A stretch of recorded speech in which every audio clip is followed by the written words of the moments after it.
जय हिंद साथियों, आप सभी का स्वागत करता हूं आप सभी के अपने चैनल टारगेट सिलेक्शन में। साथियों, अगर आपको एसएससी जीडी एग्जाम को क्रैक करना है तो इन 80 प्रश्नों का साथियों एक पूरा मॉक टेस्ट अवश्य देख लीजिए और इन मॉक टेस्ट के साथियों सभी प्रश्नों को अपने मनो मस्तिष्क में स्टोर कर लीजिए, क्योंकि ऐसा अगर आप कर लेते हैं तो साथियों फतेह आपकी तय है, यानी कि जीत आपकी तय है। यानी कि जितनी भी वैकेंसी है उसमें से एक सीट आपकी अवश्य हो जाएगी, फाइनल कट ऑफ में आपका नाम अवश्य आ जाएगा अगर इन 80 प्रश्नों को आप सभी लोग अपने मनोमस्तिष्क में बिठा लेते हैं। तो क्लास साथियों शुरू हो चुकी है। सबसे पहले हम लोग 20 प्रश्न हिंदी के देखेंगे जैसे एग्जाम में आपसे पूछे जाते हैं। उसके बाद सामान्य ज्ञान के 20 प्रश्न होंगे, रीजनिंग के 20 प्रश्न होंगे और साथियों मैथ के 20 प्रश्न होंगे। देखिएगा क्या आपका लेवल है और अगर ऐसा ही सेम पेपर आ जाता है तो कितना स्कोर आपका बैठता है। बहुत कुछ सीखने को मिलेगा इस क्लास से। मैं कह सकता हूं बहुत सारे प्रश्न आपको एग्जाम में आपके देखने को मिलेंगे। तो साथियों क्लास में अगर आपने एंट्री कर दी है तो इस पूरे मॉक टेस्ट को बिल्कुल जड़ से उखाड़ दीजिए और मजबूत कर लीजिए अपनी तैयारी को। तो पहला प्रश्न आपकी स्क्रीन पर है। आपसे पूछा जा रहा है कि साथियों सही वर्तनी वाले शब्द का चयन कीजिए। तो कार्यक्रम कैसे लिखा जाता है? जैसे ऑप्शन नंबर ए में लिखा हुआ है ऐसे लिखा जाता है और यही आपका राइट आंसर। उसके बाद देखिए कि साथियों अधिकांश शब्द का विलोम आपसे पूछा जा रहा है। देखिए अगर बात करें, यहां पर एक शब्द हो गया अधिक और यहां पर एक शब्द हो गया अंश। तो अधिक की अगर विलोम की बात करें तो साथियों क्या होता है? अल्प होता है। यानी कि अधिक का विलोम तो अल्प होता है और अंश जैसे ही लिखा है वैसे ही आ जाएगा। तो अधिकांश का विलोम क्या हो जाएगा? अल्पांश हो जाएगा। इसलिए जिनका आंसर यहां पर साथियों बी के साथ है तो बिल्कुल करेक्ट है। अगर आपसे साथियों ये पूछ लिया जाए कि जीवंश का विलोम क्या होता है, जैसे कि जीव यहां पर लिखा हुआ है और अंश लिखा हुआ है, तो जीव का विलोम तो मृत होता है। अंश है तो मृत में भी अंश हो जाएगा, यानी कि मृतांश हो जाएगा। जीवांश का विलोम मृतांश और अधिकांश का विलोम अल्पांश। उसके बाद देखिए साथियों के रिक्त स्थान को भरना है। एसएससी जीडी की अगर बात करें, जो पिछली बार एग्जाम हुआ था ना, बहुत सारे प्रश्न पूछे गए थे खाली जगह। मैं आपको हर एक मॉक टेस्ट में कराता हूं कम से कम 2 से 3 प्रश्न खाली जगह वाले। तो यहां पर साथियों आपको बताने कि क्या यहां पर साथियों आप लोग भरेंगे। आपने मेरे किसका उत्तर नहीं दिया? बात का, कविता का, पत्र का या चिट्ठी का? तो कहा जा सकता है साथियों पत्र का उत्तर नहीं दिया, जिनका आंसर सी तो बिल्कुल करेक्ट है।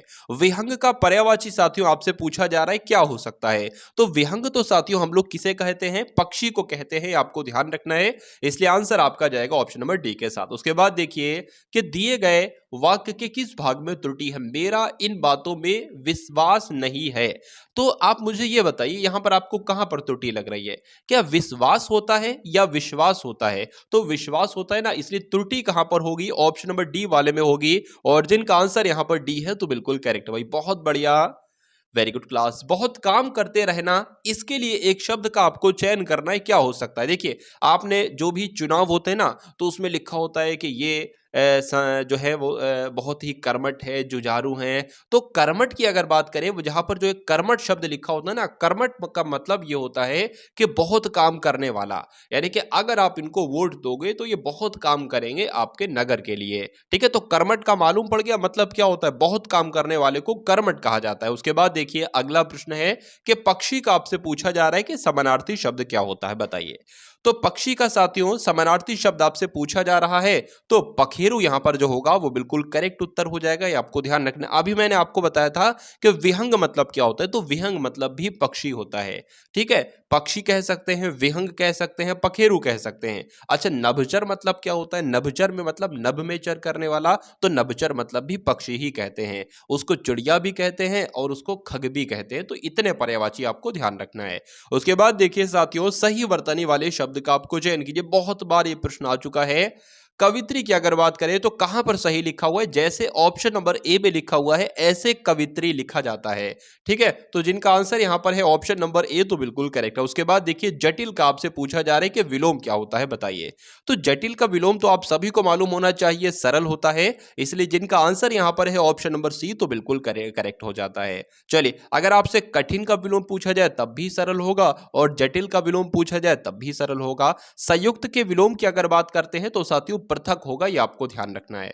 अब उसके बाद देखिए कम बोलने वाले के लिए एक शब्द आपसे पूछा जा रहा है, तो बताने की कोशिश कीजिए। देखिए एक ऐसा बंदा है जो बहुत अधिक बोलता है, उसको तो कहा जाता है वाचाल, पहली बात आपको ध्यान रखना है। और उसके अलावा अगर बात करें, मीठा बोलने वाले को मृदुभाषी कहा जाता है। लेकिन अगर यहां पर कम बोलने वाले की बात करते हैं तो मितभाषी कहा जाता है। आपको 3 याद रखना है, कम बोलने वाले को मितभाषी, अगर बात करें जो मीठा बोलता है उसको मृदुभाषी, अगर बोले जो बहुत अधिक बोलता है उसको वाचाल कहा जाता है। ठीक है ना? इतनी जानकारी अगर आपको याद है तो बहुत अच्छी बात है। गागर में सागर भरना ये एक मुहावरा, इस मुहावरे का अर्थ साथियों आपसे पूछा जा रहा है, बताने की कोशिश कीजिए। अगर बात करें साथियों एक, जैसे कि मान लीजिए मैं आपको ये मॉक टेस्ट दे रहा हूं 80 प्रश्नों का। अब एग्जाम में साथियों अगर इस मॉक टेस्ट से 40 के 40 डिक्टो क्वेश्चन छाप लिए गए तो कहा जा सकता है गागर में सागर। यानी कि मैंने गागर के समान एक छोटा सा मॉक टेस्ट दिया, उसमें आपको इतना ज्ञान दे दिया कि वो सागर आपके लिए बन गई। ये आपको ध्यान रखना है। ठीक है ना? तो कहा जा सकता है थोड़े में बहुत कुछ कहना, थोड़े में बहुत कुछ कहना साथियों क्या कहलाया जा सकता है? गागर में सागर कहलाया जा सकता है। मतलब दिया तो मैंने एक मॉक टेस्ट, लेकिन उसमें इतनी आपको जानकारी भर दी कि वो 10 मॉक टेस्ट के बराबर है। चलिए उसके बाद देखिए नेक्स्ट नंबर का प्रश्न आपकी स्क्रीन पर है। आपसे पूछा जा रहा है कि सही बर्तनी वाले शब्द का चयन कीजिए। तो स्वादिष्ट आपको बहुत सारी चीजें लगती होंगी, जो भी आप खाना पीना पसंद करते हैं। तो स्वादिष्ट शब्द लिखा कैसे जाता है? तो अगर आपका आंसर यहां पर है ऑप्शन नंबर डी तो बिल्कुल करेक्ट है। जिसकी आशा की गई हो उसके लिए एक शब्द आपसे साथियों पूछा जा रहा है। तो उसके लिए एक शब्द क्या होगा? प्रत्याशित होगा। या आप लोग ध्यान रखेंगे, जिसकी आशा की गई हो उसको कहते हैं साथियों प्रत्याशित, और जिसकी पहले से कोई आशा ना की गई हो उसको कहते हैं अप्रत्याशित। ये भी आपको ध्यान रखना है। अब उसके बाद देखिए 14वें नंबर का प्रश्न आपकी स्क्रीन पर है कि सैनिक आतंकवादी के पैरों में डालकर ले गए। क्या साथियों डालकर ले गए? ये आपसे पूछा जा रहा है। पाजेब, बेड़ियां, घुंघरू या हथकड़ियां। तो अगर ये, और ये प्रश्न साथियों पिछली बार एसएससी जीडी का ही ये प्रश्न है, ये प्रश्न आया हुआ है, इसलिए जिनका आंसर यहां पर बी है तो बिल्कुल करेक्ट है। सामान्य की अगर बात करें तो विलोम शब्द साथियों क्या होता है? सामान्य का। तो सामान्य का साथियों विलोम क्या होगा? बताने की कोशिश करेंगे आप सभी लोग, बताने की कोशिश। तो अगर आपका आंसर यहां पर विशिष्ट है ना तो बिल्कुल करेक्ट हो जाता है। उसके बाद देखिए साथियों इसमें समस्त प्रमाणी मात्र का कल्याण निहित है। तो इसमें कैसा क्वेश्चन है? अच्छा, भाग में त्रुटि है, कहीं ना कहीं किसी ना किसी भाग में त्रुटि है, और वो त्रुटि आपसे साथियों पूछी जा रही है, बताइए।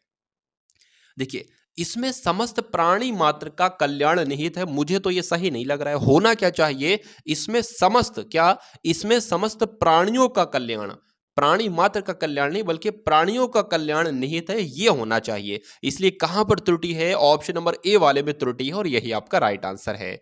सूर्योदय के पहले का समय वाक्यांश के लिए एक शब्द साथियों क्या होता है? बताने की कोशिश कीजिए, बताइए।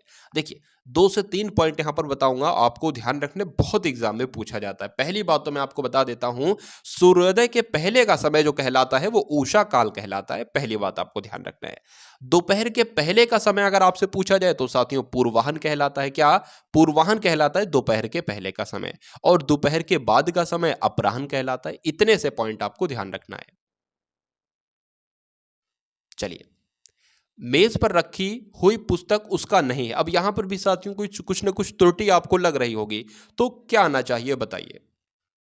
चलिए, मेज पर रखी हुई पुस्तक उसका नहीं है, या होना चाहिए उसकी नहीं है? तो यहां पर क्या आना चाहिए साथियों? उसकी नहीं है। इसलिए सही उत्तर आपका जो जाएगा वो ऑप्शन नंबर ए के साथ जाएगा, और जिनका आंसर यहां पर ए है तो बिल्कुल करेक्ट है। उसके पैर में लग गई। अब बताइए पैर में साथियों क्या लग सकती है? घुन लग सकता है, या ठोकर लग सकती है, कांटा लग सकता है, या टक्कर लग सकती है? तो सबसे सटीक मुझे जो लग रहा है साथियों वो ठोकर यहां पर शब्द जाना चाहिए। तो इस प्रकार आपका आंसर ऑप्शन नंबर ए हो जाता है। ऑप्शन नंबर ए नहीं बल्कि ऑप्शन नंबर बी हो जाता है। तो अब आपके सामने साथियों जीके जीएस के 20 क्वेश्चंस यहां पर हम लोग देखेंगे, जो आपके एग्जाम के लिए बहुत ही इंपॉर्टेंट हैं, और ये पूरी सामान्य ज्ञान के गोल्डन क्वेश्चंस भी हैं। तो पहला प्रश्न आपकी स्क्रीन पर है, बताइए इसका राइट आंसर कि राज्यसभा का सभापति कौन होता है? तो जो उपराष्ट्रपति होते हैं ना साथियों भारत के, यही राज्यसभा के सभापति होते हैं, आपको ध्यान रखना है। उसके बाद देखिए भारत के सर्वोच्च न्यायालय की स्थापना कब हुई थी? तो आप साथियों एसएससी जीडी की तैयारी कर रहे हैं, आपको ये जानना कंपलसरी है कि जो इंडिया का सुप्रीम कोर्ट है वो कब बना, उसका गठन कब हुआ, उसकी स्थापना कब हुई। तो आपको ध्यान रखना है साथियों 28 जनवरी 1950 को क्या होता है साथियों? सर्वोच्च न्यायालय की स्थापना होती है। तो जिनका आंसर यहां पर डी है तो बिल्कुल करेक्ट है। अब उसके बाद देखिए इंडिया डिवाइडेड, ये एक पुस्तक है, और ये एग्जाम में बहुत पूछी जाती है, ये समझ लीजिए। हर बार हर एग्जाम में, हर साल की अगर बात करें तो 3 से 4 हर साल ये क्वेश्चन रिपीट होता है। मतलब हर एक एग्जाम में, मैं किसी स्पेशल एक एग्जाम की बात नहीं कर रहा हूं। हूं। तो अगर बात करते हैं साथियों राजेंद्र प्रसाद की, तो इंडिया डिवाइडेड पुस्तक किसकी है? डॉक्टर राजेंद्र प्रसाद की है, आप लोग ध्यान रखेंगे। भारत के उच्चतम न्यायालय की प्रथम महिला न्यायाधीश कौन थी? अभी आपने देखा था कि जो भारत का उच्चतम न्यायालय है यानी कि सुप्रीम कोर्ट है, सर्वोच्च न्यायालय है, इसकी स्थापना कब हुई थी? तो 28 जनवरी 1950 को हुई थी। अब आपसे पूछा जा रहा है कि साथियों इसकी पहली महिला न्यायाधीश कौन थी? तो आपको एम फातिमा बीबी का नाम ध्यान रखना है, ये उच्चतम न्यायालय की पहली महिला न्यायाधीश थी। मधुबनी कला किस भारतीय राज्य से संबंधित है? आपको ध्यान रखना है। अगर बात करें साथियों बिहार की, जब हम बात करते हैं तो मधुबनी कला कहां की साथियों प्रसिद्ध है? बिहार की प्रसिद्ध है, आप लोग ध्यान रखेंगे। अगर बात करें साथियों विश्व उपभोक्ता अधिकार दिवस कब मनाया जाता है? तो यह भी बहुत इंपॉर्टेंट क्वेश्चन है। अगर बात करते हैं 15 मार्च की, तो आपको ध्यान रखना है 15 मार्च को विश्व उपभोक्ता अधिकार दिवस मनाया जाता है। 26वें नंबर का साथियों प्रश्न आप लोग देख लेंगे और बता देंगे इस क्वेश्चन का राइट आंसर आपका क्या हो सकता है। पूछा आपसे जा रहा है कि साथियों दक्षिण भारतीय वंश यानी कि विजयनगर साम्राज्य की अगर बात करें तो किसके द्वारा स्थापित किया गया था? तो हरिहर के द्वारा स्थापित किया गया था, हरिहर और बुक्का के द्वारा। जिनका आंसर यहां पर सी तो बिल्कुल करेक्ट है। सौर सेल का निर्माण करने के लिए किस तत्व का उपयोग किया जाता है? एक बात करें अगर ना तो बहुत ही टॉप लेवल का ये क्वेश्चन है कि जो सौर सेल होते हैं ना, इसका निर्माण करने के लिए हम कौन सी तत्व का इस्तेमाल किया जाता है? तो सिलिकॉन का इस्तेमाल किया जाता है, ये आप लोग ध्यान रखेंगे। निम्नलिखित में से कौन दक्षिण भारत की सबसे लंबी नदी है? अगर बात करता है यहां पर कि भारत की सबसे लंबी नदी कौन सी है, तो गंगा का नाम आता। गंगा कितनी लंबी है? तो 2525 किलोमीटर लंबी है, आपको ध्यान रखना। लेकिन दक्षिण गंगा की यहां पर बात की गई है, इसलिए गोदावरी आपका राइट आंसर हो जाएगा। यानी कि पूछे दक्षिण भारत की सबसे लंबी नदी गोदावरी नदी, भारत की सबसे लंबी नदी तो गंगा नदी। उसके बाद देखिए बर्फ से ढकी चोटियों वाली एकमात्र पर्वत श्रृंखला इसमें से कौन सी है? तो कौन सी है साथियों? हिमालय है, यह भी आपको ध्यान रखना है। अर्थशास्त्र से संबंधित है ये एक यूएनडीपी, बहुत आपने नाम सुना होगा। तो यूएनडीपी की फुल फॉर्म आपसे पूछी जा रही है, तो United Nation D regulation programme, तो मैं कहूंगा नहीं। यूनाइटेड नेशन डिफॉल्टिंग प्रोग्राम नहीं। उसके बाद लिखा है डिसाइंफ्लेशन प्रोग्राम नहीं साथियों, डेवलपमेंट प्रोग्राम। यानी कि यूनाइटेड नेशन डेवलपमेंट प्रोग्राम साथियों किसकी फुल फॉर्म है? तो यूएनडीपी की फुल फॉर्म है, आप लोग ध्यान रखेंगे। भारतीय संविधान का 74वां संविधान संशोधन जो हुआ था, ये 1992 में हुआ था। अगर बात करें ये किससे संबंधित है साथियों, तो आपको ध्यान रखना है ये नगर पालिकाओं से संबंधित है। आंसर आपका जाएगा ऑप्शन नंबर ए के साथ। बहुत बढ़िया, वेरी गुड क्लास। साथियों चैनल पर अगर नए हैं तो चैनल को बिल्कुल एकदम तुरंत सब्सक्राइब करके बेल आइकन पर क्लिक कर लीजिए, क्योंकि अगर साथियों आप एग्जाम तक इस चैनल से टच में रहते हैं और जो कंटेंट आपको दिया जाता रहेगा उसको आप वॉच करते रहेंगे, अपने मनोमस्तिष्क में स्टोर करते रहेंगे। अगर आप उसको सिर्फ सुन लोगे ना तो कहीं ना कहीं वो आपके मनोमस्तिष्क में स्टोर हो जाएगा, क्योंकि इस तरीके से साथियों बोला जाता है जो भी आप सुनते हो वो आपके मन में, आपके दिमाग में कहीं ना कहीं स्टोर हो जाता है। तो जब एग्जाम हॉल में बैठोगे, प्रश्न आपके सामने आएगा तो तुरंत आपका माइंड उसका उत्तर देगा, आप नहीं, आपका माइंड उसका उत्तर देगा, आपका मन उसका उत्तर देगा। तो बहुत ध्यानपूर्वक साथियों कंसंट्रेशन के साथ आपको क्लास को अटेंड करना है, ठीक है ना। पूछा जाए भारतीय संविधान में कितने मौलिक अधिकार थे और कितने मौलिक कर्तव्य थे, तो कितने थे साथियों? 6 तो मौलिक कर्तव्य, 6 तो मूल मौलिक अधिकार थे, और अगर मौलिक कर्तव्य की बात करें तो 11 थे, आपको ध्यान रखना है। जिनका आंसर यहां पर ऑप्शन नंबर ए है तो बिल्कुल करेक्ट है। महाअधिवक्ता की अगर बात करें तो किसके प्रसाद पर्यंत अपने पद पर बना रह सकता है? बहुत इंपॉर्टेंट प्रश्न है। महाअधिवक्ता की बात आई है साथ यहां पर, इसलिए राज्यपाल यहां पर आपका राइट आंसर होगा। यानी कि राज्यपाल जब तक चाहे महाअधिवक्ता को अपने पद पर बना रहने के लिए कह सकता है। जिनका आंसर डी तो बिल्कुल करेक्ट है। साहित्य अकादमी की अगर बात करें साथियों, ये एग्जाम में आपसे पूछा जा सकता है, इसलिए आंसर आपका क्या आ जाएगा तो बताने की कोशिश कीजिए, बताइए। चलिए साथियों, अगर आप सभी लोगों ने वीडियो को एक बार लाइक ना किया हो तो एक बार वीडियो को आप सभी लोग क्या कर देंगे, वीडियो को लाइक कर देंगे, और चैनल पर अगर नए हैं तो चैनल को आप सभी लोग सब्सक्राइब कर लेंगे। साथियों अगर बात करें बहुत ज्यादा नहीं, अगर आप एग्जाम को सीरियसली तरीके से साथियों ले रहे हो ना, और आपको एग्जाम को क्रैक करना ही करना है, हर हालत में क्रैक करना है, तो आपको कुछ नहीं करना है साथियों, सिर्फ मेरे 7 मॉक टेस्ट देख लेने हैं। मेरे 7 मॉक टेस्ट को देखने के बाद आपकी जीत पक्की हो जाएगी, यानी कि एसएससी जीडी में एक सिलेक्शन आपका कोई रोक नहीं सकता। साहित्य अकादमी पुरस्कार की स्थापना साथियों कब हुई थी, आपसे पूछा जा रहा है। तो कब हुई थी? 1954 में हुई थी। 1954 में साथियों साहित्य अकादमी पुरस्कार की स्थापना हुई थी। निम्नलिखित में से कौन सा राजस्थान का राज्य नृत्य है और बहुत ही इंपॉर्टेंट है? अगर बात करें साथियों, मैं आपको एक राजस्थान एक ऐसी जगह है जहां पर जयपुर है, यानी कि जयपुर में ही हवा महल है, तो वहां पर घूमने का बहुत मन करता है। मेरा भी करता होगा, आपका भी करता होगा।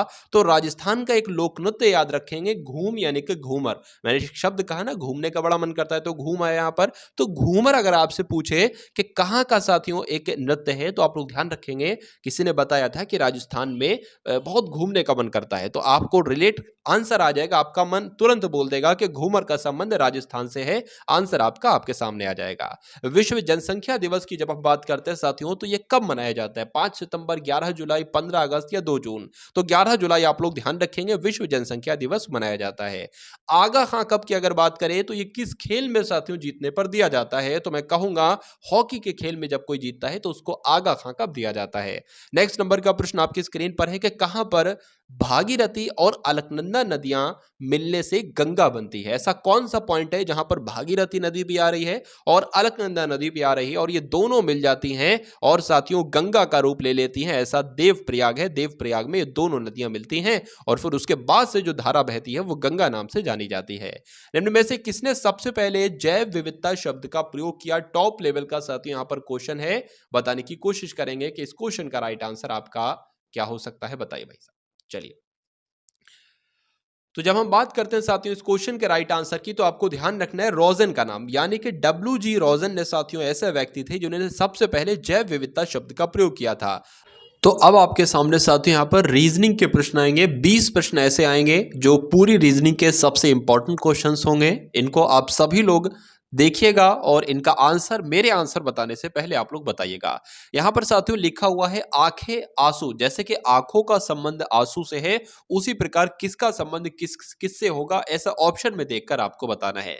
जैसे कि अगर बात करें ना, आंखों से साथियों क्या निकलते हैं? आंसू निकलते हैं। तो क्या भूख से रोटी निकलती है? नहीं। ज्वालामुखी से लावा निकलता है, या हृदय से धमनियां निकलती हैं, या समुद्र से जल निकलता है? तो साथियों ये भी नहीं लग रहा है। लेकिन हाँ, जैसे आंखों से आंसू निकलते हैं ना, उसी प्रकार साथियों ज्वालामुखी से लावा निकलता है। इसलिए जिनका आंसर यहां पर बी था तो बिल्कुल करेक्ट था। अब उसके बाद देखिए साथियों कि उस आरेख को चुनना है आपको जो नीचे दिए गए वर्गों के बीच सही संबंध का निरूपण करता है, जैसे कि ऑक्सीजन है, कार्बन डाइऑक्साइड है और वातावरण है।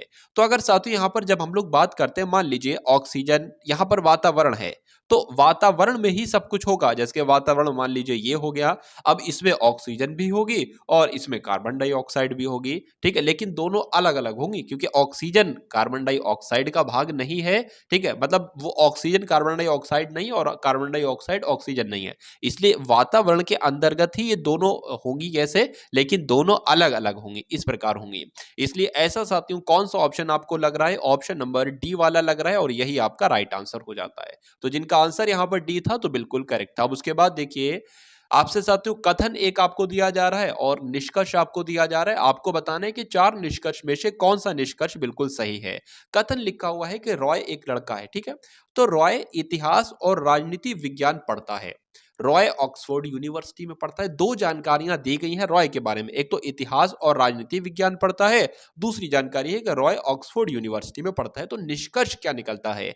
क्या रॉय सामाजिक विज्ञान पढ़ता है? भाई यहां पर तो इतिहास और राजनीति विज्ञान की बात की गई है, यहां पर सामाजिक विज्ञान की बात की गई, इसलिए गलत हो जाएगा।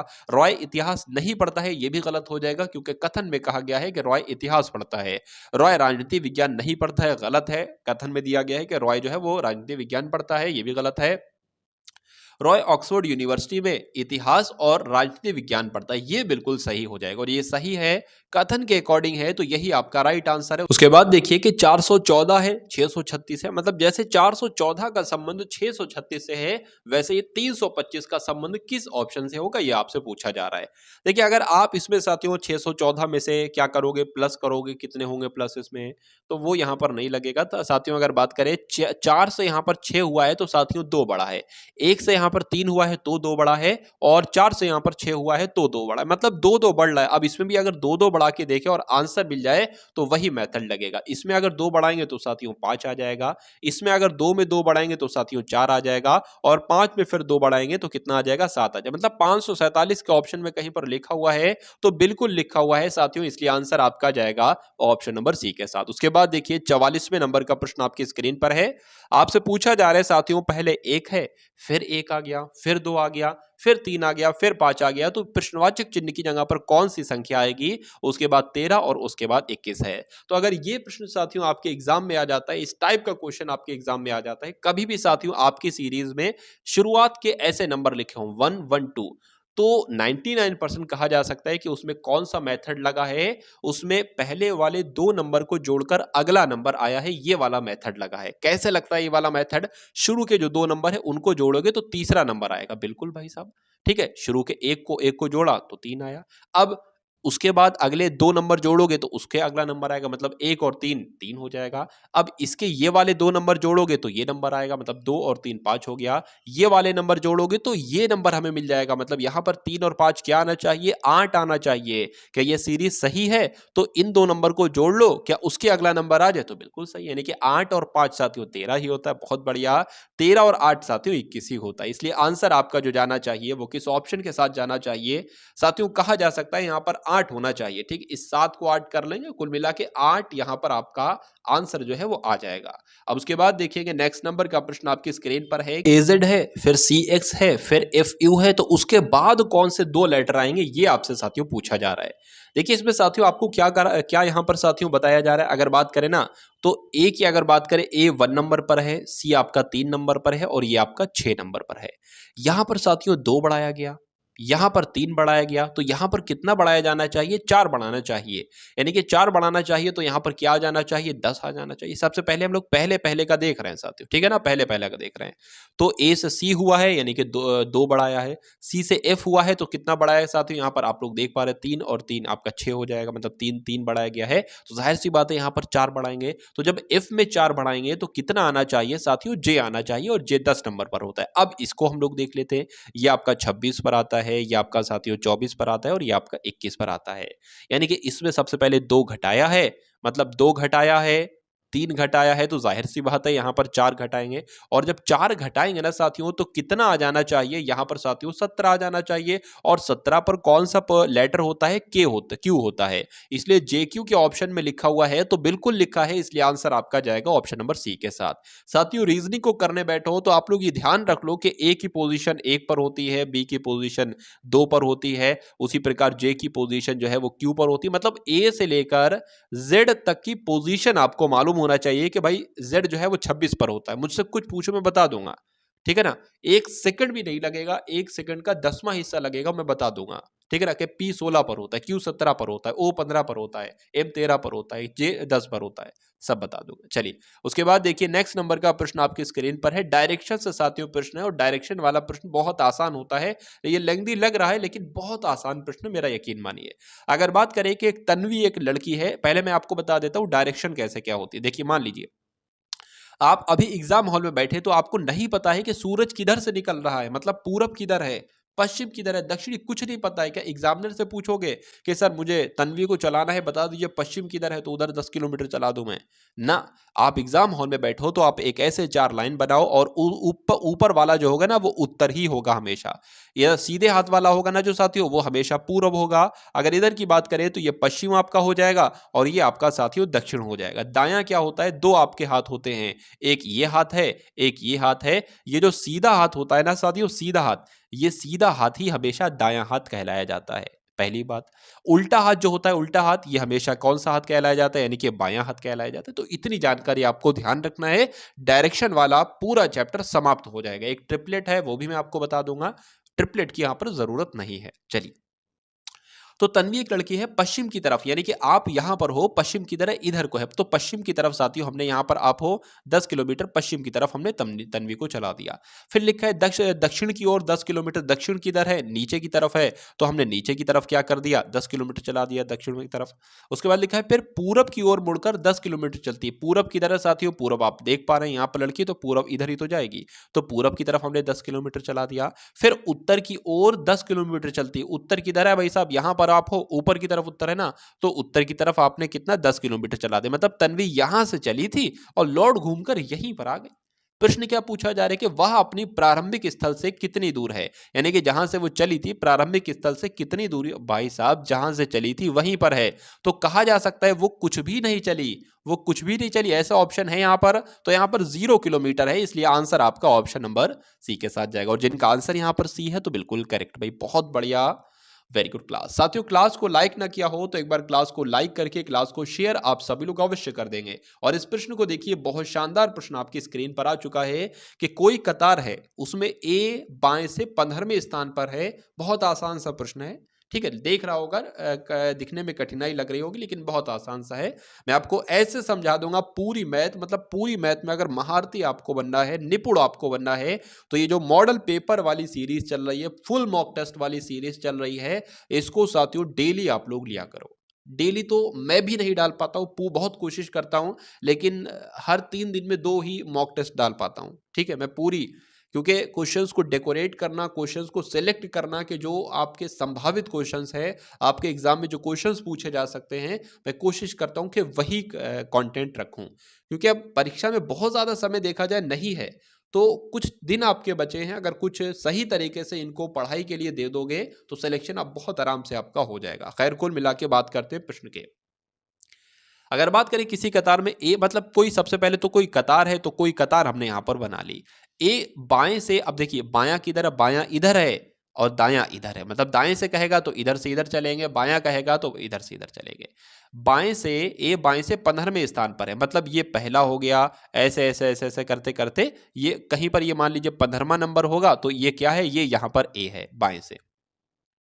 उसके बाद साथियों कहा गया है कि बी दाएं से 7वें स्थान पर है, मान लीजिए ये आखिर नंबर है और ये ऐसे ऐसे ऐसे नंबर कुछ होते होंगे, ठीक है, तो ये 7वां नंबर जो होता होगा ये बी का नंबर है। उसके बाद कहा गया कि इन दोनों के बीच में 3 व्यक्ति, यानी कि ए और बी के बीच में 3 व्यक्ति, तो 1 व्यक्ति, 2 व्यक्ति, 3 व्यक्ति हमने बना लिए, ठीक है। उसके बाद कहा गया है कि और सी जो है ना वो ए के ठीक बाएं है, सी जो है वो ए के ठीक बाएं है। ए का बायां किधर होगा, ए का दायां इधर होगा, ए का बायां इधर होगा, तो ए के बाएं में है सी, ठीक है, सी जो है ए के ठीक बाएं में है, बना लिया। सी का दाएं से कौन सा स्थान है, मतलब इधर से कौन सा स्थान है, तो यहां तक तो जो नंबर आए थे वो 7 आए थे और 3 ये हो गए नंबर, तो 7 और 3 10 हो गए, 10 और 1 ये वाला आप जोड़ेंगे 11 हो गए, यानी कि 12वां नंबर जो है वो सी का आता है। तो क्या 12 ऑप्शन में है साथियों, बिल्कुल है, इसलिए आंसर आपका अगर है ऑप्शन नंबर डी तो बिल्कुल करेक्ट भाई, बहुत बढ़िया, वेरी गुड क्लास। अब उसके बाद देखिए नेक्स्ट नंबर का प्रश्न आपकी स्क्रीन पर, बताइए निम्नलिखित विकल्पों में से वह शब्द आपको चुनना है जिसे दिए गए शब्द के अक्षरों के प्रयोग द्वारा बनाया जा सकता है। मुझे देखिए साथियों यहां पर देखिए और बताइए, क्या ये जो शब्द लिखा है ना, इसमें जो जो लेटर हैं, मतलब जो ऑप्शन नंबर ए में लेटर हैं, क्या वो इसमें लेटर हैं, ये आपको बताना है। अगर नहीं है तो ऑप्शन नंबर बी वाले को टिक कीजिए, क्या इसमें जो लेटर हैं क्या वो इसमें लेटर हैं, ये चेक करना है आपको इस प्रकार के प्रश्न में। अगर बात करें साथियों यहाँ पर बी ए आई लिखा हुआ है, तो बी यहाँ पर कहाँ लिखा है, बी ये हो गया, ए ये हो गया, आई भाई साहब कहाँ है, आई ये हो गया, एल कहाँ पर हो गया, एल आपका ये हो गया, फिर ए बी है, दोबारा से ए बी है, तो दोबारा से ए ये हो गया, बी यहां पर दिख रहा है, बी भाई साहब देखिए यहां पर 2 बार आया है और यहां पर शायद एक ही बार यहां पर बी आया है, तो ये नहीं बन सकता। यहां पर भी देखिए 2 बार बी आया है और यहां पर एक ही बार आया था, इसलिए ये नहीं बन सकता। मीट की अगर बात करें तो एम ये हो गया, ई ये हो गया, ए ये हो गया, टी है, टी साथियों टी भी नहीं है तो ये भी नहीं बन सकता। बी एल यू ई देखते हैं साथियों यहां पर हम लोग, बी ये हो गया, एल ये हो गया, उसके बाद यू आपका ये हो गया, ई ये हो गया, मतलब ये जो ऑप्शन नंबर डी वाला शब्द है ये बन सकता है इन लेटर से, इसलिए आंसर आपका डी के साथ जाएगा भाई, बहुत बढ़िया, वेरी गुड क्लास। अब उसके बाद देखिए कि यदि आप कार चला रहे हैं तथा एक छोटा बालक आपकी कार से टकराकर घायल हो जाता है, तो ऐसी कंडीशन में आपको क्या करना चाहिए, ये आपसे पूछा जा रहा है। बताने की कोशिश कीजिए कि वहां से शीघ्र भागने की कोशिश करेंगे तो नहीं, उस घायल बालक को पास में किसी डॉक्टर के पास ले जाकर चिकित्सा कराएंगे तो बिल्कुल, या घायल बालक को कुछ रुपए देकर अपना पीछा छुड़ाएंगे नहीं, वहां पर उपस्थित लोगों से दुर्घटना के लिए क्षमा मांगेंगे। तो अगर साथियों ऐसा कभी भी हो जाए तो आपको कुछ नहीं करना है, आपको सबसे पहले उस बालक को अपने साथ ले जाना है हॉस्पिटल, उसका ट्रीटमेंट करवाना है, क्योंकि उसके लिए एक एक सेकंड जो चल रहा है ना, वो ये समझ लीजिए मौत से खेल रहा है। एक एक सेकंड उसके लिए कीमती है। तो कुछ ना करते हुए सबसे पहले उस बालक को उठाया जाए और हॉस्पिटल ले जाया जाए। ये आपको ध्यान रखना है। आंसर आपका अगर ऑप्शन नंबर बी तो बिल्कुल करेक्ट है। यहां पर आपको बताना है सबसे भिन्न कौन सा है, यानी कि ऑप्शन नंबर ए वाला, मतलब जो रूल इसमें लगा हो, मतलब तीन ऐसे ऑप्शन है जिसमें एक ही रूल लगा है, एक ही मेथड है, सही सबका सेम है, तीन सेम है, एक अलग है, ये आपको बताना है। तो सबसे पहले हम लोग यहां पर जानने के लिए क्या कर सकते हैं, लेटर पोजीशन साथियों यहां पर हम लोग लिख लेते हैं। ठीक है, तो लेटर पोजीशन की जब बात करते हैं यहां पर हम लोग क्यू की अगर बात करें, अच्छा एक बात यहां पर सेम है कि यहां पर भी सेम लेटर है, यहां पर भी सेम लेटर है, यहां पर भी सेम लेटर है और यहां पर भी सेम लेटर है। तो बात करें क्यू आपका 17 पर आता है, फिर आपका 17 आएगा, एस आपका कितने पर आता है, 19 पर आता है, और टी आपका साथियों 20 पर आता है, यू आपका 21 पर, और यू आपका फिर से 21 पर, और लास्ट में भी सेम सेम आप देख पा रहे होंगे। अगर यहां की बात करते हैं तो साथियों ये कितने पर आता है, 1 पर, फिर 1 पर, फिर सी आपका 3 पर, डी आपका 4 पर, और एफ आपका 6 पर, और एफ आपका 6 पर। साथियों देखिए मैं आपको समझा रहा हूं इसलिए समय लग रहा है, वरना इस एक क्वेश्चन में ये समझ लीजिए 50 सेकंड के आसपास मुझे ऐसा लगता है कि एक आदर्श समय जो माना जाएगा इस प्रश्न के लिए वो 50 सेकंड से ज्यादा का समय नहीं लगना चाहिए। अब मैंने आपको ये भी बताया कि इसमें पहले पहले लेटर हैं वो समान है, ये सब एक सेकंड में समझा जाता है और प्रश्न को शुरू किया जाता है। ठीक है, अगर बात करें यहां पर भी कितने हैं तो एम 13 पर है, यहां पर भी एम 13 पर है, ओ 15 पर है, ठीक है, पी आपका 16 पर है, और क्यू आपका 17 पर, और फिर से क्यू आपका 17 पर। ठीक है, जी की बात करें 7 पर है, फिर से जी 7 पर है, आई 9 पर है, और जे आपका 10 पर है, और के आपका 11 पर है, और 11 पर है। अब यहां पर ये एक बात देख पा रहे हो कि यहां पर कुछ भी प्लस नहीं हुआ है, कुछ भी प्लस नहीं हुआ है। ठीक है, कुछ भी प्लस नहीं हुआ है। यहां पर अगर बात करें यहां पर भी कुछ भी प्लस नहीं हुआ है, सेम है। ठीक है, कुछ प्लस नहीं किया गया है। उसके बाद साथियों अगर हम लोग देखते हैं यहां पर 17 लिखा हुआ है। ठीक है, 17 से ये कितना हुआ है, मतलब यहां पर 2 प्लस किया गया है। ठीक है, 2 प्लस हमने यहां पर कर लिया। यहां पर कितना किया गया, यहां पर एक प्लस किया गया है। ठीक है, एक यहां पर प्लस किया गया और यहां पर भी एक प्लस किया गया है, यानी कि दो पहले यहां पर, अब यहां पर बताइए 2 प्लस किया गया, बिल्कुल। यहां पर कितना, एक प्लस किया गया, और यहां अच्छा यहां पर तो 2 प्लस कर दिया गया। भाई साहब गड़बड़ है कुछ, हमको लग रहा है। कोई दिक्कत नहीं है, चलिए।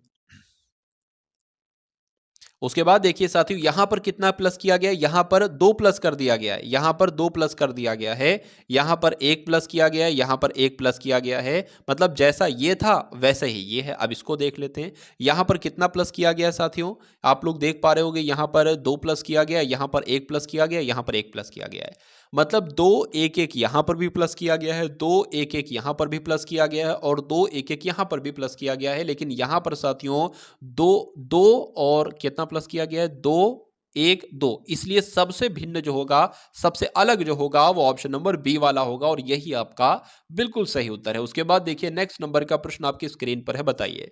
यहां पर भी आपको वही बताना है कि सबसे अलग कौन सा ऑप्शन है। बस यहां पर प्रश्न में लिख दिया जाएगा कि निम्नलिखित में से भिन्न ऑप्शन कौन सा है, भिन्न विकल्प कौन सा है। तो अगर बात करें 532 है, 734 है, 548 है, 853 है, सॉरी 751 है। तो यहां पर एक बार ये देखिए कि ये 5 है, ठीक, ये 32 है, कुछ करके कुछ आ रहा है साथियों। देखिए अगर इनको जोड़ोगे आप ना तो ये वाला नंबर बनेगा, उसी प्रकार इनको जोड़ोगे तो ये वाला नंबर बनेगा, इनको जोड़ोगे तो ये वाला नंबर बनेगा, इनको जोड़ोगे तो ये वाला नंबर बनेगा। नहीं बन रहा है साथियों, यहां पर तो कितना आना चाहिए, 6 आना चाहिए, तो ये नहीं बन रहा है और 7 है, इसलिए यही आपका अलग है और यही आपका आंसर है। उसके बाद देखिए नेक्स्ट नंबर का प्रश्न आपकी स्क्रीन पर है, बताइए। चलिए अगर बात करें साथियों 225 है तो इनको ही कैलकुलेट करके ये बना होगा, 49 है इनको ही कैलकुलेट करके ये बना होगा, 121 है इनको कैलकुलेट करके ये बना होगा, लेकिन प्रश्नवाचक चिन्ह की जगह पर क्या नंबर आ जाएगा। अगर बात करें इनको प्लस करने पर तो नहीं आएगा ये, इसलिए इनकी अगर गुणा की जाए यानी कि 7 अट्ठे 56 हो जाएगा तो आएगा क्या, नहीं आएगा, ऐसे भी नहीं आ रहा है। अगर इनको जोड़ा जाए साथियों एक बार तो 15 हो जाएगा। तो 15 और इसका संबंध कैसे है, मेरा मानना है 15 का अगर स्क्वायर कर दिया जाए यानी कि 15 गुणा 15 कर दिया जाए, मतलब 15 की गुणा 15 से कर दी जाए, तो मुझे इतना तो याद है कि 15 का स्क्वायर जो होता है वो 225 होता है और ये 225 ही है। उसी प्रकार इसको जोड़ा जाए 7 आता है, 7 का स्क्वायर कितना होता है साथियों 49 होता है, ये आपको याद होना चाहिए।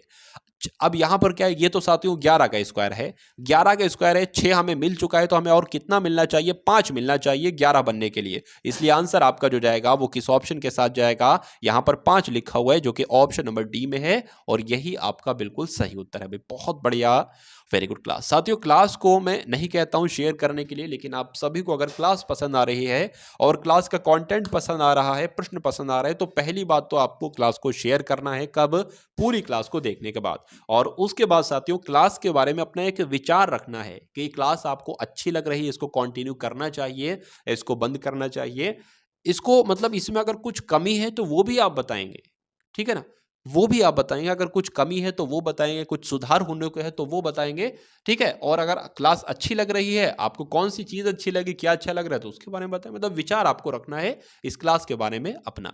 अगर चलिए अगले नंबर का साथ यहाँ पर प्रश्न देखते हैं, तो यहाँ पर UHCDN है, उस जैसे इसका संबंध इससे है ना, वैसे इसका संबंध इससे होगा। अब ये कैसे, ये सीरीज वाला प्रश्न नहीं है, क्यों, क्योंकि यहां पर ये आ गया है, ठीक है, डबल यहां पर पॉइंट आ गए हैं, 4 पॉइंट आ गए हैं, यहां पर 2 ही हैं, तो इससे हम पहचान लगाएंगे कि इसका संबंध इससे है, तो इसका संबंध किस वाले ऑप्शन से होगा। लेटर पोजीशन आपको आना चाहिए, आंसर आपको बहुत आसानी से आ जाएगा। यू की पोजीशन होती है 21 पर, एच की 8 पर, सी की 3 पर, डी की 4 पर, इनकी 14 पर। उसी प्रकार अगर बात करते हैं साथियों, वी की आपकी 22 पर होती है, आई की 9 पर, डी की 4 पर, ई की 5 पर, ओ की 15 पर होती है।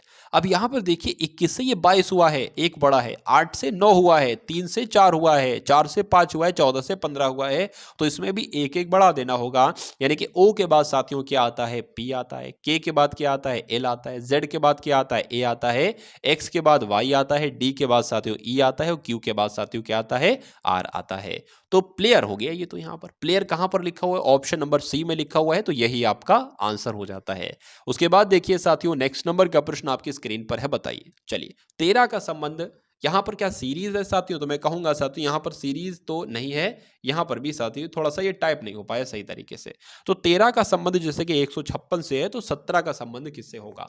हमें तो इतना पता है कि जब 13 का स्क्वायर करते हैं तो साथियों 169 आता है, लेकिन ये 169 से थोड़ा सा कम है, देख लेते हैं कितना कम है, देख लेते हैं साथियों कितना कम है। 156 हो गया, ठीक है, 3 बचा, यहाँ पर 1 बचा, अरे भाई 13 ही कम है, मतलब 13 का स्क्वायर में 13 कम कर दोगे तो ये मिल जाएगा। उसी प्रकार 17 का स्क्वायर होता है साथियों 289, और अगर 289 में यही 17 अगर माइनस कर दें तो क्या हमें ये नंबर मिलेगा, देख लेते हैं साथियों। 2 बचा, 7 बचा, 2, यानी कि 272 के ऑप्शन में है, तो बिल्कुल है और यही आपका आंसर हो जाता है भाई। बहुत बढ़िया, वेरी गुड क्लास। चलिए उसके बाद देखिए नेक्स्ट नंबर का प्रश्न है कि नीचे प्रश्न आकृतियों में दिखाए गए अनुसार कागज को आपको मोड़ना है, काटना है और खोलना है, 3 स्टेप करना है। उसके बाद बताना है कौन सी आकृति आपको दिखेगी। प्रश्न आकृति ऊपर है, उत्तर आकृति नीचे है, ABCD 4 ऑप्शन है। चलिए देखिए आपके पास मान लीजिए ये एक छोटा सा कागज का टुकड़ा है, ठीक है, जितना आपको बता रहा हूं उतना आप समझिए। अभी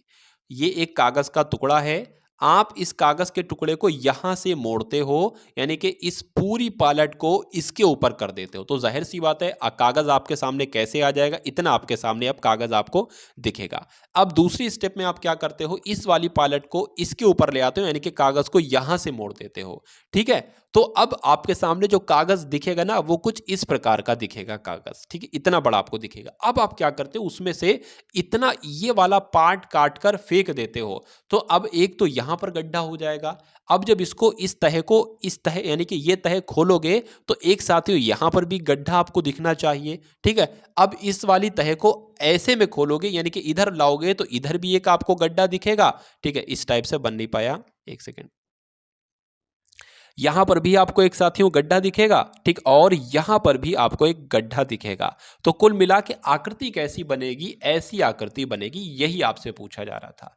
तो ऐसी आकृति आपको कौन से ऑप्शन में नजर आ रही है? मुझे तो साथियों ऑप्शन नंबर सी वाले में नजर आ रही है और यही आपका आंसर हो जाएगा। यानी कि कौन सा आंसर होगा? सी ऑप्शन होगा। और जिनका आंसर यहां पर ऑप्शन नंबर सी है तो बिल्कुल करेक्ट भाई, बहुत बढ़िया, वेरी गुड क्लास। अब उसके बाद देखेंगे नेक्स्ट नंबर का प्रश्न आपकी स्क्रीन पर है। बताने की कोशिश कीजिए कि संख्याओं के समान समूह को उनके सामान्य गुणों के आधार पर चुनिए।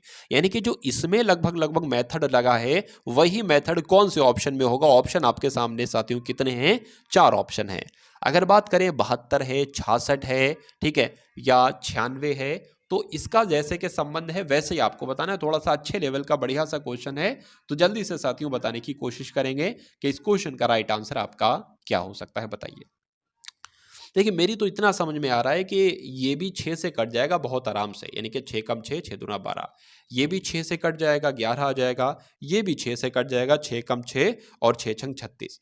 तो मुझे ये बताइए क्या ऐसा कोई नंबर, जरूरी नहीं 6 ही ले, 5 भी ले सकते हैं, 10 भी ले सकते हैं, 8 भी ले सकते हैं, 9 भी ले सकते हैं। तो मुझे तो ऐसा कोई नंबर नहीं लग रहा है कि जो इन तीनों नंबर्स को कट करे। ठीक है, आगे बढ़ते हैं हम लोग। क्या मुझे कोई एक ऐसा नंबर यहां पर हम ढूंढ सकते हैं जो इन तीनों नंबर को कट कर सकता है? नहीं। क्या ऐसा कोई नंबर है जो इन तीनों को नंबर को कट कर सकता है? लेकिन क्या कोई ऐसा नंबर है साथियों जो इन तीनों नंबर को कट कर सकता है? तो मैं कहूंगा बिल्कुल 11 एक ऐसा नंबर है। 11 पंजे 55, 11 छंग 66, 11 सत्ते 77। इसलिए आंसर आपका जो जाएगा वो ऑप्शन नंबर डी के साथ जाएगा। और जिनका आंसर यहां पर डी है तो बिल्कुल करेक्ट है।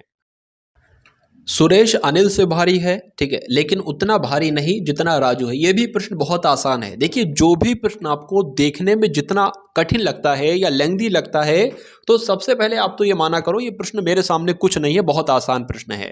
क्योंकि जिस चीज को आप जैसा मानते हो वो चीज आपके लिए वैसा ही बन जाती है, ठीक है ना। इसलिए बहुत आसान प्रश्न मैं इसलिए कहता हूं कि आपका जो डर है वो थोड़ा सा डर खत्म हो जाए, ठीक है। तो बहुत आसान सा प्रश्न, इसमें कुछ नहीं करना है कि सुरेश अनिल से भारी है, जितना कहा जाए उतना साथियों कर दो। तो सुरेश अनिल से भारी है, सुरेश जो है ना अनिल से भारी। अच्छा भारी जो होगा उसको हम ऊपर रखेंगे, ठीक है। इसमें पूछा जा रहा है इसमें से सबसे हल्का कौन सा है, तो सबसे पहले जितना कहा गया उतना साथियों हम लोग यहां पर कर लेते हैं। तो कहा गया है सुरेश जो है वो अनिल से भारी है, सुरेश, यहां पर सुरेश लिख लिया। सुरेश जो है ना वो अनिल से भारी, यानी कि जाहिर सी बात है तो अनिल साथियों नीचे आ जाएगा, अनिल यहां पर नीचे लिख दिया। लेकिन उतना भारी नहीं है जितना कि राजू है। कहा जा रहा है कि साथियों सुरेश की अगर बात करते हैं, सुरेश जो है वो है तो अनिल से भारी, ठीक है, लेकिन उतना भारी नहीं है जितना राजू है। तो राजू का मतलब वजन ज्यादा है भाई साहब, राजू का वजन ज्यादा है।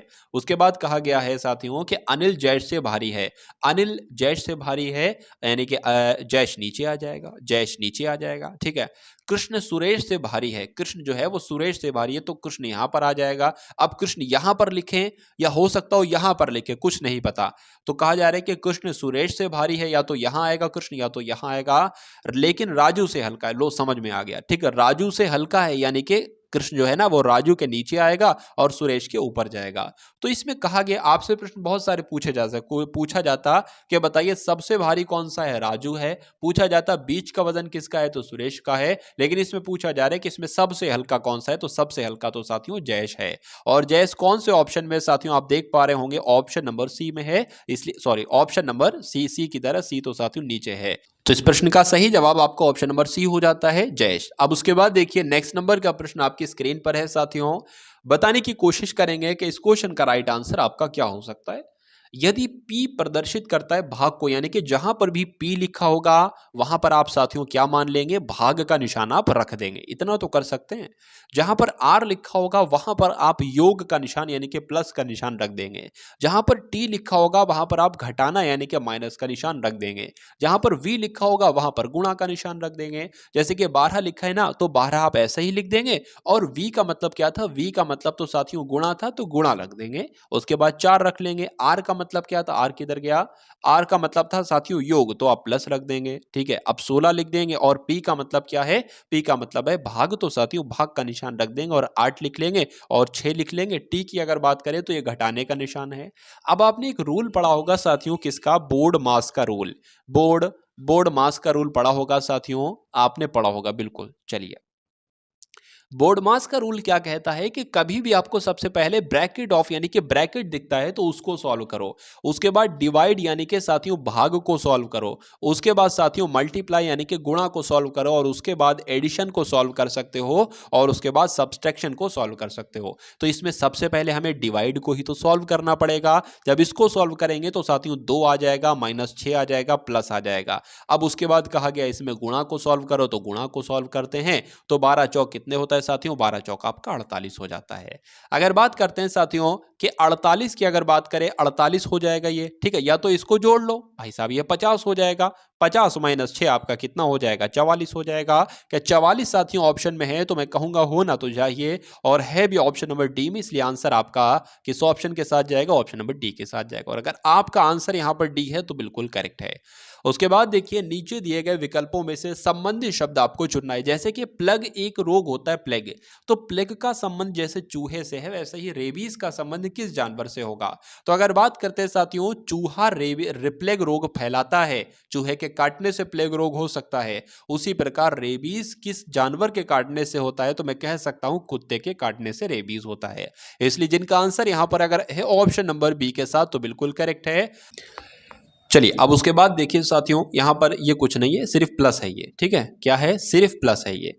तो अगर यहां पर बात करते हैं इस सवाल को कैसे करेंगे आप, तो 1/2 लिखा है, 1/2 लिख लिया, प्लस लगा है, प्लस लिख लिया, 1/2 लिखे, 1/2 लिख लिया।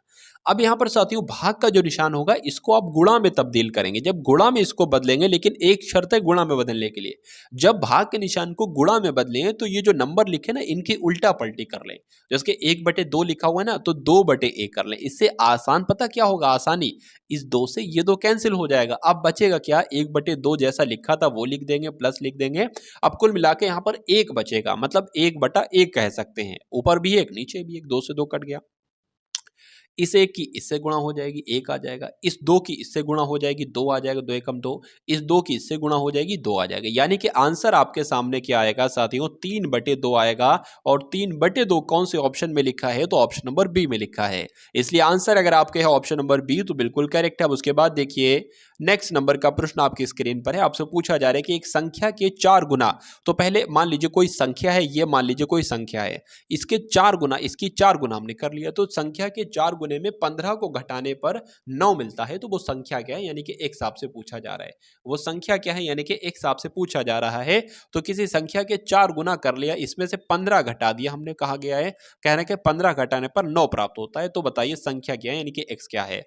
तो 4x बराबर 9 आ जाएगा, ये 15 माइनस का है, उधर जाएगा तो प्लस का हो जाएगा, यानी कि 15 प्लस का 15 हो जाएगा, ठीक है। 4x बराबर कितना हो जाएगा साथियों, 9 और 15 आपका कितना होता है साथियों, 24 होता है। अब x बराबर क्या हो जाएगा, 24/4 आपका हो जाएगा। कट करोगे साथियों तो x बराबर क्या आ जाएगा, क्योंकि 4 4 पंजे 20, 4 छंग 24 आपके होते हैं, ठीक है।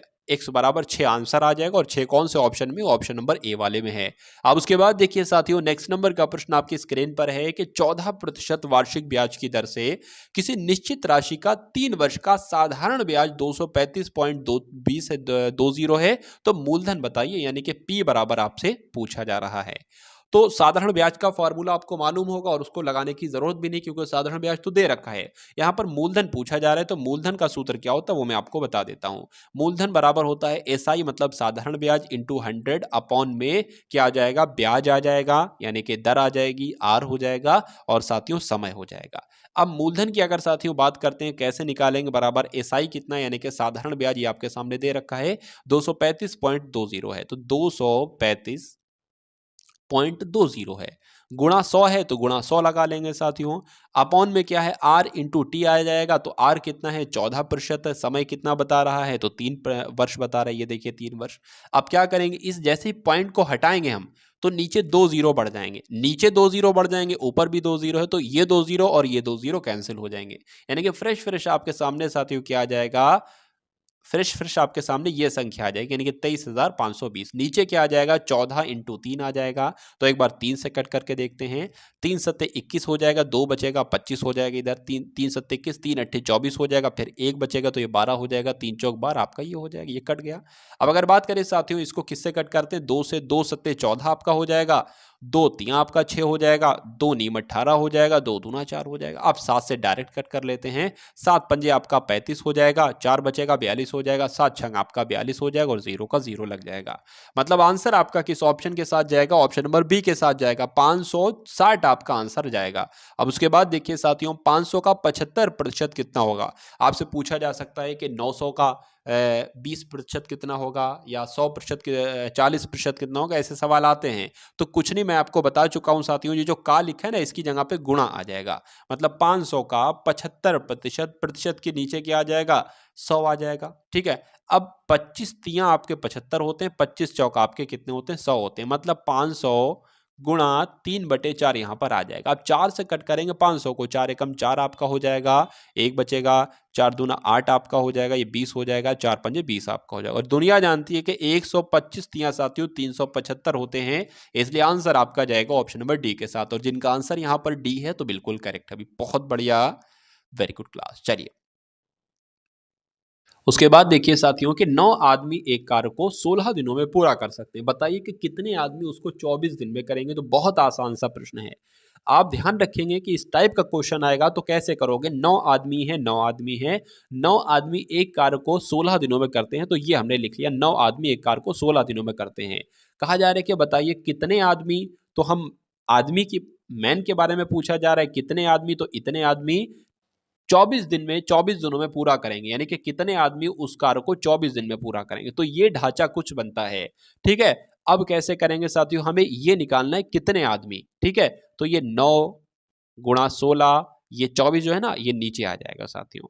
अब इसको कट कर लो, कोई दिक्कत नहीं है साथियों। यहाँ पर आपका 4 चौक 16 हो जाएगा, 4 पंजे 20, 4 छंग 24 आपका हो जाएगा। ठीक है। 2 दूना 4 हो जाएगा, 2 तियां आपका 6 हो जाएगा, 3 एकम 3 हो जाएगा, 3 तियां 9 हो जाएगा। यानी कि 3 दूना आपका कितना आ जाएगा साथियों? 3 दूना आपका 6 आ जाएगा। यानी कि साथियों कहा जा सकता है कि 9 आदमी किसी कार्य को 16 दिनों में करते हैं, तो साथियों कितने? 6 आदमी उसी कार्य को 24 दिनों में पूरा करेंगे। तो आंसर आपका अगर है ऑप्शन नंबर बी के साथ तो बिल्कुल करेक्ट है। रवि एक पुरानी बाइक 4700 में खरीदता है और 800 उसकी मरम्मत पर खर्च कर देता है, रिपेयरिंग में 800 रुपये खर्च कर देता है। यदि वह बाइक को 5800 रुपये में बेचता है तो उसका प्रतिशत लाभ कितना होगा? तो साथियों अगर बात करें 4700 में तो उसने बाइक को खरीदा है, 800 उसने रिपेयरिंग के लिए लगवा दी, यानी कि कुल मिला के उसको बाइक कितने की पड़ती है साथियों? बाइक उसको 5500 की पड़ती है। ठीक है। 5500 रुपए में उसने बाइक को खरीदा है और उसने 5800 रुपए में बाइक को बेच दिया है, यानी कि बच्चा बच्चा साथियों बता देगा कि 300 का उसको प्रॉफिट हुआ है। लेकिन इस सवाल में पूछा गया है कि उस लाभ को प्रतिशत में बदलकर बताइए। ठीक है। तो लाभ को प्रतिशत में भी बदल देंगे। मैं आपको बता चुका हूं कि 300 का लाभ निकालना है तो 300 इंटू 100, बहुत बार बता चुका हूं, और ये क्रय मूल्य पर निकलता है। मतलब जो उसने 4700 में तो बाइक खरीदी है, 800 उसने मरम्मत के लिए भी तो लगाए हैं। ठीक है। तो ये 5500 पर आपका जो है वो लाभ निकलेगा, तो अपॉन में क्या आ जाएगा साथियों? 5500 आ जाएगा। इन 2 जीरो से ये 2 जीरो कट जाएंगे। अब आपके सामने 300/55 है, तो साथियों 5 एकम 5, 5 एकम 5 हो जाएगा, 5 छंग आपका क्या हो जाएगा? 30 हो जाएगा और ये जीरो लग जाएगा। अब 60/11 को कट कर लो, 11 एकम 11 हो जाएगा, 5 एकम सॉरी 11 पंजे 55 हो जाएगा। ठीक है। अब 5 बचेगा, तो 5 बचेगा, ये पॉइंट लगाएंगे, यहां पर जीरो बढ़ा लेंगे, फिर आपका क्या हो जाएगा? 11 चौक आपका 44 हो जाएगा। मतलब 11 चौक आपका ये 44 हो गया। फिर कितना बचा? 6 बचा, तो पॉइंट लगा था, जीरो बढ़ा लिया, ये 60 बच गया, यानी कि 11 पंजे फिर 55 ले लेंगे। मतलब आंसर कुल मिला के पॉइंट के बाद 2 नंबर चाहिए होते हैं। प्रॉफिट आपका जो निकलेगा वो 5.45% का निकलेगा। मतलब 5.5% का उसको जो है वो प्रॉफिट हुआ है। और 5.5% ऐसा कहां पर लिखा हुआ है? 5.45% ऑप्शन नंबर सी में लिखा हुआ है, और यही आपका राइट आंसर हो जाता है। उसके बाद देखिए साथियों नेक्स्ट नंबर का प्रश्न आपकी स्क्रीन पर है, तो आंसर बताने की कोशिश कीजिए, क्या हो सकता है बताइए। चलिए, यदि एक वर्ग का विकर्ण 20 मीटर हो तो वर्ग का क्षेत्रफल कितना होगा? वर्ग की अगर बात करें तो वर्ग साथियों कैसे बन सकता है? वर्ग कुछ इस प्रकार से बनता है, ठीक है, जिसकी चारों भुजाएं बराबर होती हैं। कह रहे हैं कि वर्ग का विकर्ण, ये विकर्ण क्या शब्द है? विकर्ण की अगर बात करें तो ये जो होता है ना साथियों, ये इसकी लंबाई जो होती है, जो अभी मैंने रेखा खींची, इसकी साथियों 20 लंबाई है, ये विकर्ण होता है। अगर हमें साथियों इसकी लंबाई पता चल जाए ना एक की, तो हम क्या क्षेत्रफल निकाल सकते हैं, लेकिन यहां पर है नहीं। तो एक वर्ग के विकर्ण का फॉर्मूला होता है, किसका? वर्ग के विकर्ण का एक फॉर्मूला होता है, उस फॉर्मूले को आप लोग देख लेंगे। क्या फॉर्मूला होता है साथियों? a√2 उसका फॉर्मूला होता है। ठीक है ना? क्या साथियों फॉर्मूला होता है? a√2 उसका फॉर्मूला होता है, ये आप लोग ध्यान रखेंगे। चलिए, कोई दिक्कत नहीं है। तो वर्ग का विकर्ण तो यहां पर बताया गया है कि 20 है। ठीक है, यानी कि a√2 की वैल्यू क्या यहां पर बताई गई है? 20 है। तो a की वैल्यू हमें पता चल गई। a बराबर क्या हो जाएगा? 20/√2 हो जाएगा। 20/√2 हो जाएगा। मतलब मैं आपसे ये बता रहा था अभी कुछ देर पहले कि इसकी लंबाई अगर हमें पता चल जाए ना, तो हम वर्ग का क्षेत्रफल निकाल सकते हैं। तो इसकी लंबाई हमें पता चल गई है। ये हम a मानते हैं, ये भी a मानते हैं, ये भी a मानते हैं, ये भी और ये भी, और a हमें पता चल गया है। और वर्ग का क्षेत्रफल का फॉर्मूला क्या होता है साथियों? ए स्क्वायर होता है। ए स्क्वायर होता है। ए की वैल्यू क्या है? 20/√2 है। यानी कि इस पर क्या आ जाएगा? 20/√2 पर क्या आ जाएगा साथियों? क्या आ जाएगा? स्क्वायर आ जाएगा। तो जब 20 का स्क्वायर निकालेंगे तो साथियों 400 हो जाएगा। लेकिन रूट की अगर बात करें ना, कि रूट के ऊपर अगर हम इस तरह से लिखते हैं साथियों, देखिए √2 इंटू √2, तो सिर्फ 2 निकल कर आता है, मतलब 2 बचता है। तो इसलिए यहाँ पर 2 आ जाएगा। अब ये 2 400 से कटेगा तो साथियों 200 आ जाएगा। इसलिए आंसर आपका जो जाएगा वो 200 वर्ग मीटर के साथ जाएगा, ऑप्शन नंबर बी के साथ। उसके बाद देखिए साथियों, नेक्स्ट नंबर का प्रश्न आपकी स्क्रीन पर है। आपसे पूछा जा रहा है कि एक व्यक्ति अपने वेतन का 65% खर्च करता है और प्रतिमाह 5250 की बचत करता है, उसकी मासिक आय कितनी है? तो अच्छा सवाल है साथियों। यहाँ पर एक व्यक्ति अपने वेतन का 65% खर्च करता है। खर्च, ये एक क्या लिखा? एक कुछ नहीं होगा ये। देखिए 65% जब खर्च करता है तो कहा जा सकता है कि 35% बचाता होगा। ठीक है, अरे भाई 100% उसकी आय है, जब 65 रुपए खर्च कर लेता है तो 35 ही तो बचेंगे। लेकिन यहाँ पर यह कहा गया है कि 5250 रुपए की बचत करता है, यानी कि जो 35% है ना, ये किसके बराबर है साथियों? 5250 रुपए के बराबर है। जब साथियों हमें ऐसी कंडीशन मिल जाए कि 10% जो है ना, 10% जो है ना वो 250 है, तो 100% बहुत आराम से हम निकाल लेते हैं। कैसे निकाल लेते हैं साथियों? ये 10 इधर आ जाएगा, मतलब 250 बटे में 10 आ जाएगा, और 100% इसको बनाना है तो 100 से गुणा हो जाएगी, ये निकल जाएगा। इससे ये कट जाएगा, मतलब 2500 बन जाएगा। ठीक है, तो इतना तो समझ में आपको आ गया होगा। अगर बात करते हैं साथियों, यहां पर अब हम शुरुआत कर देते हैं इस प्रश्न की। जब 35% 5250 है तो 100% साथियों कितना होगा, ये हम सबसे पहले निकाल लेते हैं। 5250 अपॉन में साथियों 35, और गुणा में क्या कर देंगे? 100 कर देंगे। ठीक है, चलिए अगर बात करते हैं साथियों यहाँ पर 5 से, तो 5 दूना आपका 10 हो जाएगा, 20 हो जाएगा, ये 5 सत्ते आपके 35 हो जाएंगे, 7 एकम 7 हो जाएगा, 7 सत्ते आपका 49 हो जाएगा, 3 बचेगा, ये 35 हो जाएगा, 7 पंजे आपका 35 हो जाएगा, और ये आ जाएगा। मतलब एक तरफ है 750 और गुणा 20 है, मतलब 75 दूना होते 150, और 2 जीरो और लग जाएंगे, इसलिए 15,000 आपके बन जाएंगे। तो उसकी मासिक आय कितनी होगी, यानी कि 100% जो है वो अमाउंट कितना होगा? 15,000 होगा। इसलिए जिनका आंसर यहाँ पर ए है तो बिल्कुल करेक्ट है। उसके बाद देखिए नेक्स्ट नंबर का प्रश्न आपकी स्क्रीन पर है कि एक व्यापारी के पास कुछ वस्तुएं हैं, 40% वस्तुएं बेचने के बाद उसके पास 420 वस्तुएं बचती हैं, उसके पास कुल कितनी वस्तुएं? सेम पिछली बार की तरह यह प्रश्न है। एक व्यापारी के पास कुछ वस्तुएं हैं, 40% जब उसने वस्तुएं बेच दी तो जाहिर सी बात है उसके पास 60% वस्तुएं बची। लेकिन इसमें कहा जा रहा है कि 420 वस्तुएं बची, तो यानी कि 60% की जो वैल्यू है वो 420 के बराबर है। इसको भी 100% में बदल लो, क्योंकि यही तो आपसे पूछा जा रहा है कि कुल कितनी वस्तुएं हैं। तो 420 भाग 60 गुणा 100, गुणा गुणा 100 आपका आ जाएगा। इसको कैलकुलेट कर लो, इस जीरो से ये जीरो कट जाएगा, 6 छंग 36, 6 सत्ते 42 हो जाएगा, 7 गुणा 100 आपका 700 हो जाएगा। यानी कि आंसर आपका आपके समक्ष जो आएगा वो ऑप्शन नंबर बी के साथ जाएगा, और जिनका आंसर यहाँ पर बी है तो बिल्कुल करेक्ट है।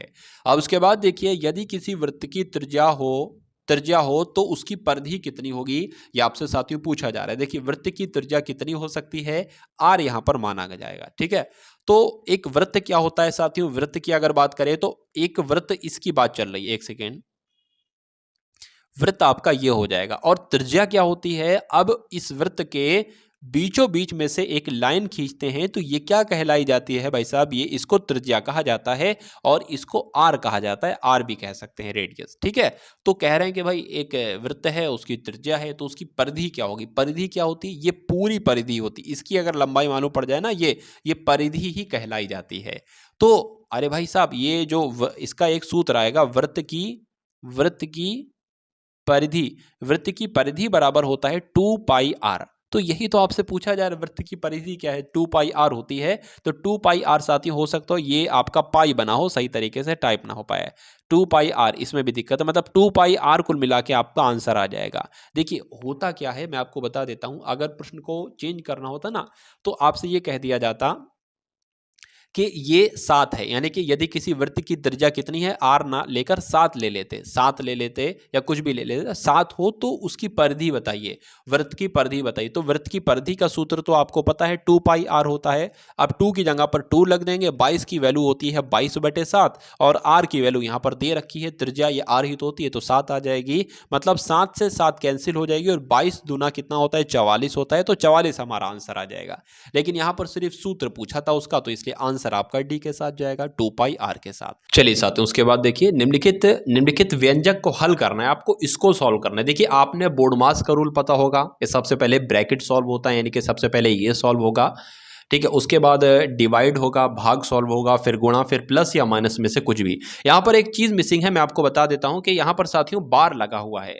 अब बार का क्या काम होता है, कभी भी ऐसे प्रश्न में आपको बार दिखे ना तो आप सबसे पहले उसको सॉल्व करो जिसके ऊपर बार लगा हुआ है। ये भी आप नहीं देखोगे कि माइनस का 8 है माइनस का 5 है तो ये दोनों प्लस हो जाएंगे ना, ये दोनों साथियों माइनस होंगे क्योंकि बार माइनस के ऊपर नहीं है, 8 - 5 के ऊपर है। तो इसकी वैल्यू क्या आएगी साथियों, 8 में से 5 जाएगा तो इसकी वैल्यू आ जाएगी साथियों 3।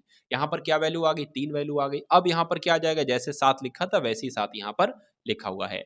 अब अगर साथियों बात करें तो 7 में से 3 जाएगा, कितना बचेगा साथियों, 7 में से 3 जाएगा आपका 4 बचेगा, ये ब्रैकेट में है अभी भी। अब यहाँ पर 2 है प्लस आपका 6 है, ठीक है, इतना मैं लिख रहा हूँ अभी, इतना ये अब इसको नहीं सॉल्व करें क्योंकि अंदर अंदर वाला जो है पहले उसको सॉल्व करना है। अब साथियों इसकी ये एक तरीके से गुणा ही तो लगा है, तो 2 चौक आपके कितने हो जाएंगे, 8 हो जाएंगे, प्लस आपका कितना हो जाएगा, 6 हो जाएगा, ठीक है। तो 6 8 आपके कितने हो जाएंगे, 14 हो जाएंगे। लेकिन 14 किसका मान आया है, यहां से लेकर तक का साथियों, यहां तक का 14, इस पूरे का 14 मान आया है, लेकिन ये माइनस लगा है तो ये आपका साथियों क्या आ जाएगा, माइनस आ जाएगा। फिर यहां पर क्या आ जाएगा साथियों, 5 आ जाएगा। अब इसको सॉल्व करना है और 18 लिखा है, ये भी हम लोग यहां पर जो है वो लिख लेते हैं, ठीक है ना। चलिए अब अगर साथियों बात करें 5 में से 14 यानी कि 14 में से 5, तो माइनस का माइनस होगा और माइनस का ही नंबर आएगा, तो 14 में से 5 जाएगा, माइनस का 9 बचेगा, ये ब्रैकेट के अंदर है अभी भी, और ये -18। अब माइनस माइनस क्या होगा साथियों, माइनस माइनस आपका हो जाएगा प्लस, ठीक है, 9 और 18, मतलब 18 + 9 साथियों कितने होते हैं, 27 होते हैं। आपको ध्यान रखना है, इसलिए आंसर आपका किस ऑप्शन के साथ जाएगा, तो ऑप्शन नंबर बी के साथ जाएगा, और जिनका आंसर यहां पर बी है तो बिल्कुल करेक्ट है। उसके बाद देखिए साथियों नेक्स्ट नंबर का प्रश्न आपकी स्क्रीन पर है, आंसर आपको साथियों बताना है क्या इस प्रश्न का बिल्कुल सही जवाब हो सकता है। चलिए यहाँ पर भी साथियों सही तरीके से टाइप नहीं हो पाया है, ठीक है, ये जो घात है ना, घातें हैं, ये घातें नीचे आ गई हैं। सही तरीके से सवाल कैसे होना चाहिए मैं आपको बता देता हूँ। सवाल ये है 3 की घात आपकी 7 है और गुणा है, फिर 3 की घात साथियों कितनी है, 4 है, और फिर भाग का निशान है साथियों, और 3 की घात कितनी है, 8 है।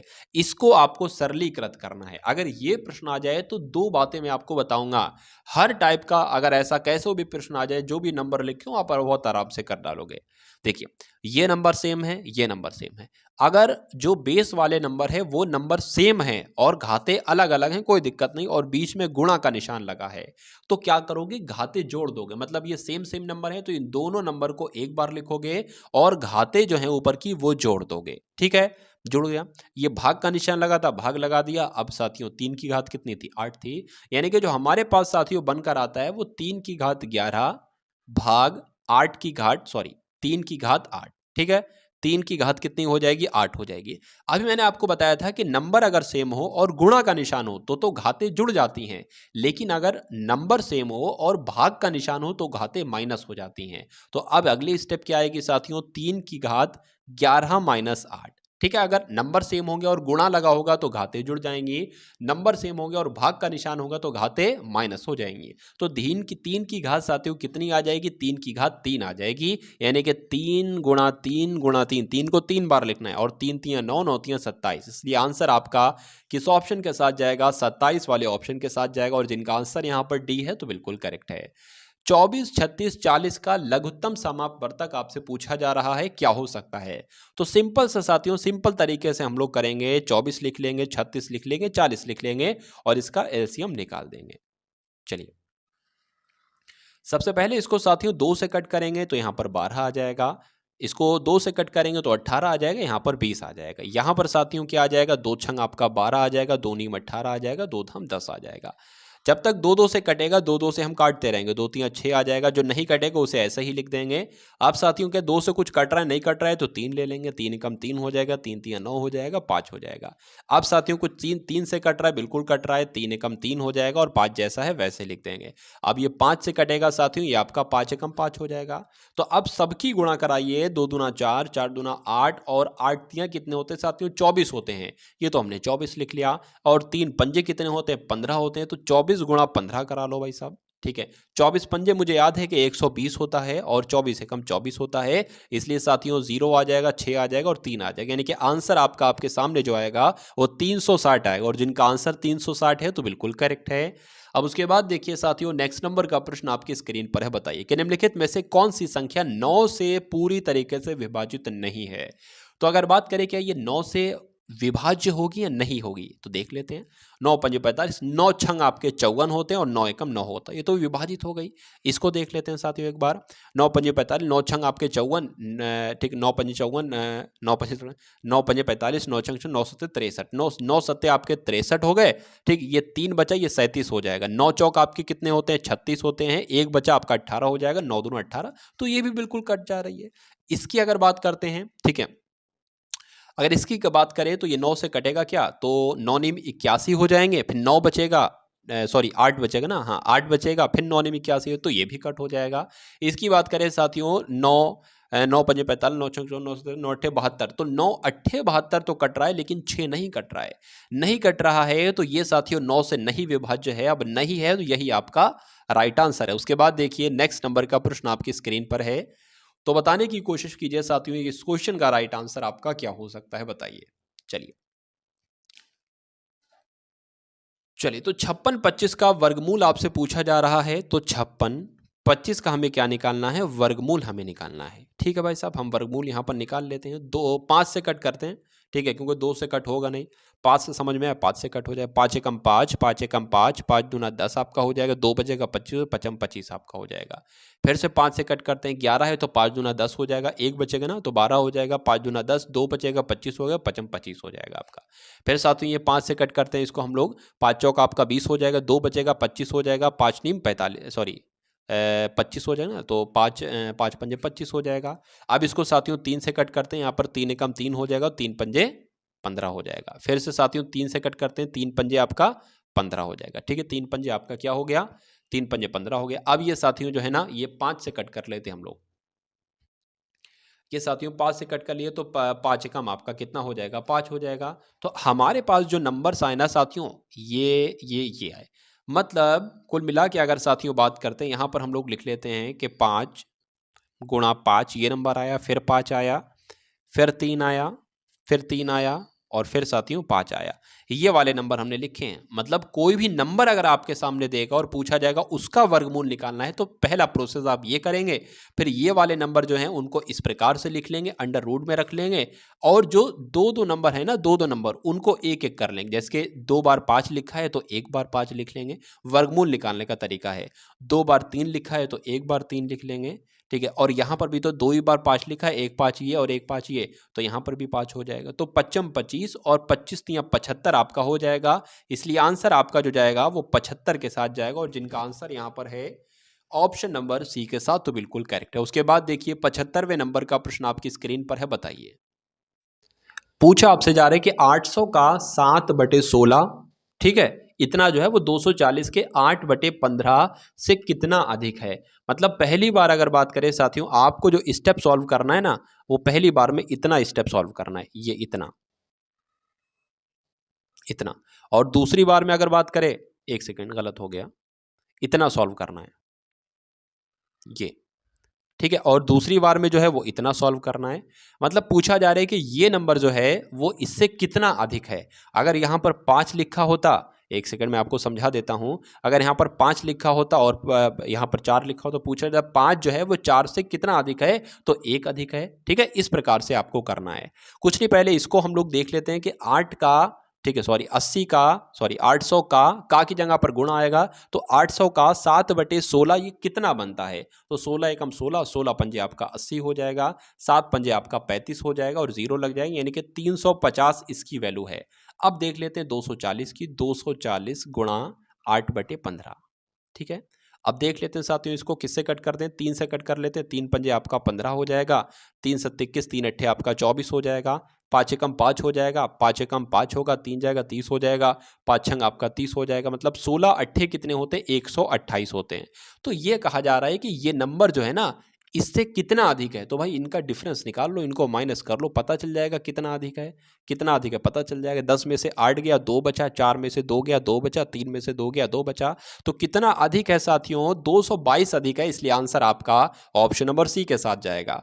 उसके बाद देखिए साथियों, अगले नंबर का प्रश्न आपकी स्क्रीन पर है कि 29 व्यक्तियों के किसी समूह में एक नया व्यक्ति आ जाता है और नए व्यक्ति के आ जाने से व्यक्तियों की जो औसत आयु थी 1 वर्ष बढ़कर 31 हो जाती है, यानी कि पहले 30 थी, ठीक है, अब 31 हो गई। नए व्यक्ति की आयु कितनी? कहा जा रहा है कि पहले जब 29 लोग थे, देखिए एक फॉर्मूला होता है, औसत बराबर क्या होता है? औसत बराबर होता है सभी जितने भी लोग हैं उनका योग और बटे जितने लोग हैं उनका नंबर यहां लिखा जाता है, ठीक है। तो मतलब 29 व्यक्ति थे, 29 व्यक्ति थे, टोटल कितने लोग थे? 29 लोग थे, और इनका साथियों, इनका औसत कितना था? अभी एक लोग जुड़ा है ना, तो 1 वर्ष बढ़कर 31 हो गया, मतलब पहले कितना होता? पहले 30 होता, ठीक है। तो लोगों का योग टोटल कितना है ये हम निकाल लेते हैं इससे। तो 29 की गुणा 3 से कराएंगे साथियों, 3 नीम आपका कितना हो जाएगा? 27 हो जाएगा, ठीक है। 3 दूना 6, 6 7 8, मतलब 87 और जीरो लग जाएगा, मतलब 29 लोग हैं, ठीक है। इनका औसत 30 आ रहा है, तो अगर इनको टोटल करें तो 870 आएगा। अब यहां पर कहा जा रहा है कि अब अगर लोग कितने हो जाते हैं? 30 लोग हो जाते, मतलब एक लोग बढ़ा तो जाहिर सी बात है 29 से कितने लोग हो जाएंगे? 30 लोग हो जाएंगे। जब 30 लोग हो गए, 30 लोग हो गए, तो औसत कितना हो गया? 1 वर्ष बढ़ गया, पहले आपका 30 था, अब 31 हो गया, तो 31 आपका ये हो गया। तो सॉरी, तो अब इनका योग कितना बनेगा? 3 एकम 3, मतलब 31 की 3 से गुणा करोगे, 3 तिया 9, 980 बन जाएगा। मतलब जब 29 लोग थे तो योग था 870, जब एक बढ़ गए 30 लोग हो गए तो योग हो गया 930। तो यही तो पूछा जा रहा है, नए व्यक्ति की जो आयु होगी ना, वो क्या 930 में से साथियों घटा लेंगे 870 को, इसको घटा लो भाई, ठीक है। 0 आ गया, 13 में से जब 7 जाएगा तो आपका ये 6 आ गया, ठीक है, 60 आ जाएगा, मतलब आंसर आपका जो जाएगा वो 60 वर्ष के साथ जाएगा, और जिनका आंसर यहाँ पर है ऑप्शन नंबर बी, तो बिल्कुल करेक्ट है। उसके बाद देखिए साथियों, नेक्स्ट नंबर का प्रश्न आपकी स्क्रीन पर है। 200 लीटर दूध एवं पानी के मिश्रण में, मतलब एक टैंक है, कुछ भी है, मान लीजिए 200 लीटर है, ठीक है, इसमें दूध भी है और पानी भी है, इनका मिश्रण है पूरा, दूध भी है और पानी भी है, इनके मिश्रण में दूध और पानी का अनुपात जो है, मतलब अगर दूध 9 है तो पानी 1 है, दूध अगर 9 किलो है तो पानी 1 किलो है, ऐसे कहा जा सकता है। मिश्रण में दूध की मात्रा कितनी है हम निकालेंगे, मिश्रण में दूध की मात्रा कितनी है, मिश्रण में पानी की मात्रा कितनी है, ठीक है। चलिए, तो कुछ नहीं करना है, सबसे पहले दूध की मात्रा पूछिए, दूध की मात्रा 9 है, तो 200 तो कुल मिला के दूध है, 9 किसकी निकालना है? 9 की निकालना है। टोटल कितना है? मतलब ये टोटल जो है वो 10 है ना, तो यहां पर नीचे आ जाएगा। ये क्या निकलेगा साथियों? ये दूध कितना है आखिर, ये निकलेगा टैंक में आज। तो इस जीरो से ये जीरो कैंसिल, 9 दूना 18, यानी कि 180 लीटर तो क्या हो गया साथियों? दूध हो गया। तो अब पानी कितना निकलना चाहिए? पानी 20 निकलना चाहिए, लेकिन अगर दूसरे तरीके से निकाले तो कैसे निकालेंगे? 200 लीटर कुल दूध है, पानी का अनुपात 1 है तो 1 लिख देंगे, नीचे टोटल वैल्यू कितनी आएगी दोनों की? 10 आएगी, तो 10 लिख देंगे, ठीक है। इस जीरो से ये जीरो कट जाएगा, 20 से कम 20 हो जाएगा, यानी कि 20 साथियों क्या निकलेगा? 20 आपका निकलेगा पानी। तो 180 लीटर दूध हो गया, 20 पानी हो गया, कुल मिला के साथियों 200 लीटर ही हो गया। तो कुल मिला के दूध पूछा था, दूध तो 180 लीटर है, इसलिए आंसर आपका ऑप्शन नंबर डी हो जाता है। अब उसके बाद देखिए नेक्स्ट नंबर का प्रश्न आपकी स्क्रीन पर है। चलिए, पूछा आपसे जा रहा है कि एक बस दो स्थानों के बीच की 504 किलोमीटर की दूरी है, इसको 4.5 घंटे में तय कर लेता है। मतलब एक दूरी है, ठीक है, इसकी दूरी कितनी है? 504 किलोमीटर की दूरी है, और इसको कितने समय में तय कर लेता है? 4.5 घंटे में तय कर लेता है। तो चाल आपसे पूछा जा रहा है। चाल बराबर साथियों क्या होता है? चाल बराबर होती है दूरी अपॉन में समय बटे समय। तो दूरी कितनी है साथियों? दूरी तो साथियों आपकी ये 504 किलोमीटर और समय कितना है 4.5 घंटे, तो 4.5 यानी कि ये पॉइंट हटेगा साथियों, ये जीरो बढ़ जाएगा। 5 से कट कर लेते हैं, 5 नीम आपका 45, 5 एकम 5, जीरो लग गया। ठीक है, अब जब डबल नंबर को एक साथ कट करते हैं ना तो एक जीरो बढ़ा लेते हैं, तो 5 अट्ठे 40 आपका हो गया। ठीक है, 9 की अगर बात करें, 9 एकम 9, 9 एकम 9 हो जाएगा, 1 लग जाएगा, 10 हो जाएगा उधर, 9 एकम 9 हो जाएगा, फिर 1 लग जाएगा, 18 हो जाएगा, 9 दूना 18, यानी कि साथियों 112 किलोमीटर इस क्वेश्चन का राइट आंसर आ जाएगा। 112 किलोमीटर प्रति घंटा की चाल इस क्वेश्चन का राइट आंसर आ जाएगा। उसके बाद देखिए साथियों, नेक्स्ट नंबर का प्रश्न आपकी स्क्रीन पर है कि 10 पैसे 1 रुपए का कितना प्रतिशत है। अगर मैं आपको कहूं साथियों 50 पैसे 1 रुपए का कितना प्रतिशत है, तो आप बता दोगे 50% है। लेकिन 10 पैसे की अगर बात करें तो कितना होगा, ये मैं आपको बता देता हूं। किसका प्रतिशत निकालना है? 10 पैसे का प्रतिशत निकालना है, गुणा 100 लगाया जाता है, और नीचे कितना है साथियों, 1 रुपया है ना, तो 1 रुपए में 100 पैसे होते हैं, इसलिए 100 पैसे लिख दिए। अरे भाई पैसा इसको बदलना है ना, पैसा, तो इसको भी पैसे में ही बदलना पड़ेगा, इसलिए 100 से कुल मिला के 100 कट जाएगा, 10 आ जाएगा, और यही साथियों क्या हो जाएगा, यही आपका प्रतिशत हो जाएगा, इसलिए आंसर आपका बी के साथ जाएगा। अब उसके बाद देखिए लास्ट क्वेश्चन है आपकी स्क्रीन पर, बताने की कोशिश करेंगे साथियों इस क्वेश्चन का राइट आंसर आपका क्या हो सकता है कि विनीत एक रेडियो को 4100 रुपए में बेचता है और 300 हानि प्राप्त करता है, टेलीविजन का लागत मूल्य क्या होगा? 90% लोग इस सवाल को गलत करेंगे और एग्जाम में आएगा वहां पर भी गलत कर डालेंगे। तो अगर बात करें साथियों, देखिए अगर आपके प्रश्न में लिखा हो कि कोई चीज है वो 4100 रुपए में बेची जाती है और 300 की हानि प्राप्त करता है, मेन बात यहां पर 300 की हानि प्राप्त करता है, ठीक है, तो इसका मतलब ये है इसका मतलब ये है कि अगर बात करें, और टेलीविजन का लागत मूल्य आपसे पूछा जा रहा है, ठीक है, टेलीविजन का लागत मूल्य आपसे पूछा जा रहा है, तो लागत मूल्य क्या होगा? 4100 प्लस 300, ये आपका लागत मूल्य होगा। ठीक है, अब इंसान क्या बता देता, इंसान इसको माइनस कर देगा, माइनस नहीं होके 4100 में अगर बेच रहा है और 300 की उसको हानि हो रही है, यानी कि 4100 प्लस 300 होगा, तो कुल मिला के साथियों कितना हो जाना चाहिए? 4400 हो जाना चाहिए। इसलिए आंसर आपका किस ऑप्शन के साथ जाएगा? तो ऑप्शन नंबर सी के साथ जाएगा, और जिनका आंसर यहां पर सी है तो बिल्कुल करेक्ट भाई, बहुत बढ़िया, वेरी गुड क्लास। चलिए तो ये साथियों पूरा मॉक टेस्ट हमने देखा, जैसा पेपर आता है वैसे पूरे पेपर को बनाने की कोशिश की गई है। 80 प्रश्नों में साथियों आपकी तैयारी तो बूस्ट हुई होगी, कहीं ना कहीं कुछ ना कुछ बहुत सारा आपने सीखा होगा। ये मॉक टेस्ट की अगर बात करें साथियों, कैसा लगा आपको, इसके बारे में अपने विचार कमेंट सेक्शन में बताना। अगर इसमें कोई कमी है, कुछ सुधार करने की ज़रूरत है, तो मुझे कमेंट सेक्शन में बताइएगा, वो सुधार अवश्य होगा। और ये मॉक टेस्ट आपको कैसा लगा, इसके बारे में भी, क्लास आपको कैसी लगी, इसके बारे में भी कमेंट सेक्शन में आप सभी लोग अवश्य बताएंगे। अगर इस मॉक टेस्ट में कोई गलती हो गई है तो मुझे क्षमा कीजिएगा, ठीक है। चलिए, तो कुल मिला के साथियों चैनल पर नए हैं तो चैनल को सब्सक्राइब करके बेल आइकन पर क्लिक कीजिएगा, वीडियो को लाइक कीजिएगा, और हो सके तो वीडियो को कम से कम 2 लोगों को ज़रूर शेयर कीजिएगा। मिलते हैं हम सभी लोग आने वाली वीडियो में। जय हिंद साथियों।